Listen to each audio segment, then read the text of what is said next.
Bonjour et bienvenue dans votre 7-8 loisirs. Ravi de vous retrouver pour ce nouveau numéro, le sommaire de ce jeudi 13 juin. Après les mamans, c'est au tour des papas de recevoir leur collier de pâtes. Nous vous donnons une idée de cadeau original et facile à réaliser. Le club de modélisme de Morpa est quinquagénaire. Pour fêter cela, une journée spéciale est organisée ce dimanche. Nous retracerons l'histoire du club avec son actuel président. L'association pour promouvoir la musique classique de Saint-Quentin en Yvelines vous convie à son traditionnel opéra des enfants.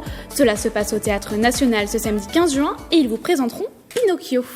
Ce dimanche 17 juin, c'est la fête des pères. Pour l'occasion, notre créatrice yvelinoise Elena Guillaume nous apprend à réaliser des cactus en origami.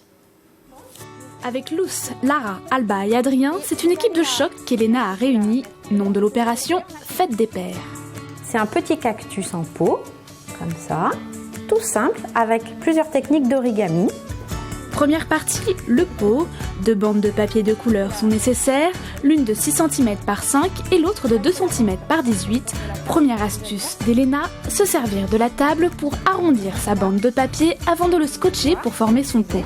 La deuxième bande vient ensuite faire le haut. Étape suivante, le cactus avec une bande de 29 cm par 7,5. Donc on va faire un accordéon. C'est facile à faire. On plie dans un sens puis dans l'autre. Attention à être méticuleux et bien aligner les pliures. Maintenant que vous avez ce papier en accordéon, vous voyez, on va réaliser ces petits plis en zigzag. On va se mettre à peu près à 1,5 cm du haut. Et vous allez plier comme ça. Puis vous allez reculer de 1 cm à peu près encore. Vous obtenez des petits carrés sur lesquels il faut tracer des diagonales à l'aide d'une règle et d'un crayon. Elles serviront de repère pour le pliage. Et alors il va falloir plier en zigzag sur chacun des traits que vous avez fait, de façon à ce que ça dessine des dents de requin. Ne pas hésiter à bien marquer le pli avec l'ongle. Voilà. Ensuite, on replie l'accordéon. Donc on alterne le long du zigzag que l'on a créé avec les plis. On fait se rentrer les plis vers l'intérieur. Ne reste plus qu'à développer et fixer son cactus et l'empoter. Vous pouvez même ajouter une fleur en décoration.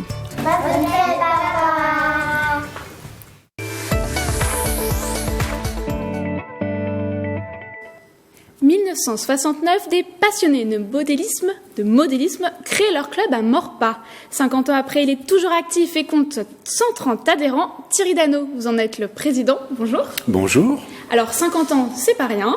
On va retracer un peu son histoire. Donc, tout d'abord, comment il est né, ce club ? Donc, le club est né en 1969, là, vous l'avez dit. Alors, il a commencé par faire du vol circulaire d'avion. En fait, le vol circulaire, c'est un avion au bout d'une ficelle avec un petit moteur. Puis vous tournez, voilà. D'où le nom vol circulaire. Et puis la technologie a évolué, et la radiocommande est arrivée, ce qui a permis de libérer un peu le côté circulaire et de passer à des avions radiocommandés. Donc en 83-84, il y a les premières radiocommandes, les premiers avions qui vont commencer à voler de manière cyclée. Le club, en fait, premier nom du club, c'est l'ASQY, pour l'association aéromodélisme de Saint-Quentin en Yvelines, qu'il faut savoir. Et une anecdote du club qui est intéressante, c'est que le 1000 Club où on est installé aujourd'hui a été construit par les adhérents en 1970, en fait, 72 maintenant même. Les adhérents ont construit, on leur a mis à disposition tous les matériaux, et les adhérents ont mis en place tous les éléments, ont construit, chose inconcevable aujourd'hui. Donc c'est aussi un club qui s'est adapté aux évolutions. On l'a dit au début, il y avait de l'aéronautisme. Aujourd'hui, ça a disparu. Dans les années 2000, je crois qu'il n'y a plus que la voiture. Donc pour être plus précis, voilà. Donc en fait, cette activité-là, il faut savoir que le club de modélisme Morpa était historiquement très proche de la ville. Et les nuisances sonores dues au bruit des petits moteurs thermiques qui équipent les avions, en fait, gênaient les voisins. Et en fait, la partie aéronautique a disparu dans les années 90. Et donc, à partir de 88, une autre activité a commencé à apparaître, qui est la voiture radiocommandée, qui fait moins de bruit, qui fait moins de bruit sur la partie supérieure. Ça fait du bruit au sol. Et d'autres activités dans les locaux qu'on avait, qui sont ce qu'on appelle le circuit routier, plus connu sous le nom de Scalextric ou Carrera, que les enfants connaissent parfaitement. Mais là, c'est des grands enfants qui jouent, des enfants qui vont de 7 finalement à 77 ans. On a beaucoup de retraités qui adorent ces loisirs en fait. Donc le club, c'est beaucoup de courses et je crois que vous avez des anecdotes avec les commentateurs de ces courses. Alors oui, une très belle anecdote, on a même quelques photos encore. Donc tout le monde connaît Danielle Gilbert, qui a été présentatrice vedette à la télévision française. Et un jour, elle est venue en 1989, elle est venue commenter une course qui avait lieu encore sur un parking, parce que c'était des courses, ce qu'on appelle les voitures de piste, qui roulaient sur du bitume. Donc les courses se faisaient sur des parkings. Et donc on avait une présentatrice vedette qui était Danielle Gilbert. Vous parlez de courses sur des parkings. Aujourd'hui, vous avez de sacrées infrastructures dans ce club. Donc oui, on a beaucoup évolué. En fait, aujourd'hui, on s'est spécialisé en fait sur la partie voiture radiocommandée à l'échelle 1/8. On a une piste tout-terrain qui était historiquement dans la ville de Maurepas et qu'on a déplacée en 2011 dans la zone Paris-Ouest derrière J.B. Royal Kid. Là, on a une vraie infrastructure, 3000 m², une piste avec 250 mètres de développé et qui permet de faire évoluer tranquillement les voitures. Le 6 jours sur 7, du lundi au samedi, de midi à 19h. Donc aujourd'hui, c'est vous le président depuis 10 ans même. C'est ça. Comment vous êtes arrivé dans ce club? Comment vient cette passion du modélisme finalement? Alors, la passion du modélisme, c'est historiquement. Moi, j'ai commencé le modélisme voiture radiocommandée en 1984. J'avais 16 ans. Et j'ai acheté une voiture d'occasion parce que j'avais pas les moyens. Quand on est jeune, on n'a pas forcément les moyens. Et puis pendant longtemps, j'ai fait ça dans les bois, comme beaucoup de gens, dans les parkings. Et puis j'ai eu des enfants. Les enfants ont grandi. Et puis c'est eux qui m'ont entraîné. En fait, on a été s'inscrire au club de Maurepas en 2002 avec mes enfants. Et puis finalement, de fil en aiguille, je suis rentré au bureau de l'association avec un rôle de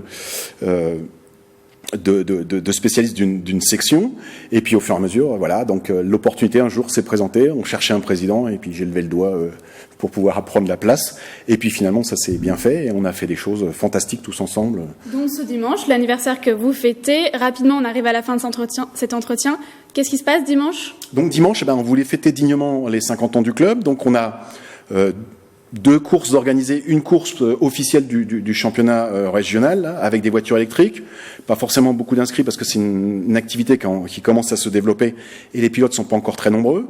On a mis en place pour les pilotes du club ce qu'on appelle une amicale, c'est-à-dire qu'ils puissent s'entraîner, voir ce que c'est qu'une compétition pour s'entraîner. Et on a mis 2 activités à destination du public, ce qu'on appelle une activité slot racing, là, c'est-à-dire pour venir vous entraîner, faire des temps chrono et vous amuser. Et une deuxième activité de voiture radiocommandée pour voir ce que c'est à l'échelle, ce qu'on appelle 1/28e, des voitures qui font 10 cm, qui évoluent sur une moquette pour voir et pour s'entraîner. Ouvert à tout le monde, gratuitement. Venez en profiter. On va conclure sur ces jolis mots. Donc c'est ce dimanche. Quelle heure? Ça commence, les animations vont commencer vers 10h, la course va commencer vers 9h à peu près et jusqu'à 18h le soir. Et donc vous pouvez retrouver toutes les informations sur le site internet. La Verrière se lance dans la course, alors pas de modélisme mais à pied. Ce samedi 15 juin, c'est la toute première édition de la Verrière Run, de course de 4,5 km et 9 km départ 9h et un rallye famille départ 10h45. Rendez-vous sur la pelouse du Scarabée. Plus aquatique, le championnat régional de kayak polo. 8 villes s'affronteront au centre nautique de l'île de loisirs de Saint-Quentin en Yvelines ce dimanche 16 juin de 9h30 à 16h. N'hésitez pas à venir encourager Trappes, nos représentants yvelinois de la compétition. Les yeux pleins d'étoiles, c'est ce festival de cinéma jeune public dont on vous parle dans notre rubrique dans les salles.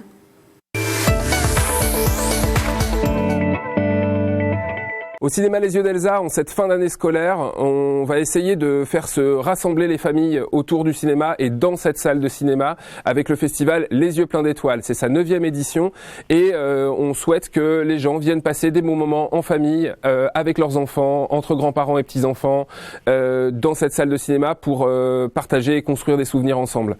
Alors on va avoir une soirée ciné-frisson qui s'adresse plus évidemment aux adolescents et aux gens qui aiment le cinéma d'horreur avec Us et Prince des Ténèbres. Mais on va aussi avoir du cinéma de patrimoine avec Cyrano de Bergerac. On va aussi avoir des films, des vraies comédies comme Le Retour du héros de Laurent Tirard avec Dujardin et Mélanie Thierry qu'on a passé déjà cette année mais qui est tellement drôle qu'on avait envie de le remontrer. Le Roi et l'Oiseau, grand film de cinéma d'animation français, un mythe ce film qu'on vous invite à venir découvrir ou redécouvrir dans une salle de cinéma. C'est toujours une expérience formidable. Et puis on va rediffuser des films qui ont été passés dans le cadre de École et Cinéma dans le département cette année. Le Garçon et le Monde et La Petite Vendeuse de Soleil, un film sénégalais. 2 petites merveilles que les enfants dans les écoles ont découvert cette année et qu'on invite à venir redécouvrir avec leur famille, avec leurs parents, à faire découvrir ce film.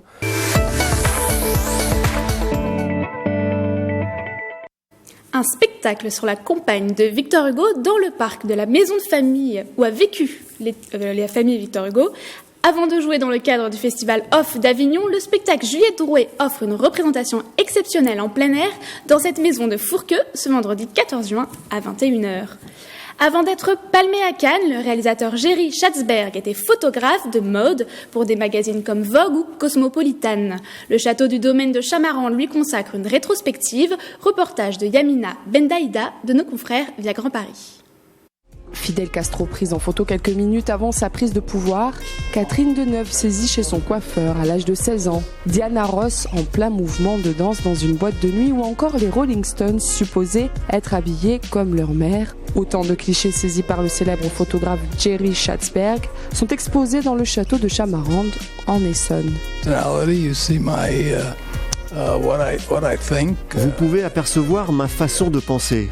Je peux être joyeux, je peux être cynique. Vous savez, vous pouvez voir quelque chose sur mes photographies et moi je verrai autre chose. Je ne peux pas vous dire ce que vous devez observer. Je veux dire, quand je vois une femme assise près d'une boutique avec un serpent dans la main, c'est simplement une partie de ce que je vois dans la rue. Je prends des photos pour que les gens puissent y voir ce qu'ils veulent y voir. Je ne prends pas de photographie pour moi. La spontanéité et l'imprévu sont les maîtres mots du photographe âgé de 91 ans.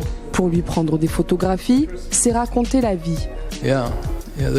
La vérité. La plupart du temps, je cherche à montrer la vérité. C'est ma priorité. Et lorsqu'on demande à l'artiste quelles sont ses sources d'inspiration, marcher dans la rue, lire des livres, faire l'amour, regarder la télévision, tous les moments de la vie. J'ai 91 ans et la vie est une véritable source d'inspiration. L'artiste se lance dans une carrière de cinéaste en 1969, alors âgé de 40 ans. Il sera par exemple à l'origine des films Portrait d'une enfant déchue, Besoin d'amour ou encore La vie privée d'un sénateur. Of Grand Concourse, c'est le nom de l'exposition de Jerry Schatzberg, est visible jusqu'au 1er septembre. Et c'est la fin de votre 7-8 loisirs. Bonne fête à tous les papas et plus particulièrement au mien. Rendez-vous jeudi prochain pour de nouvelles idées sorties.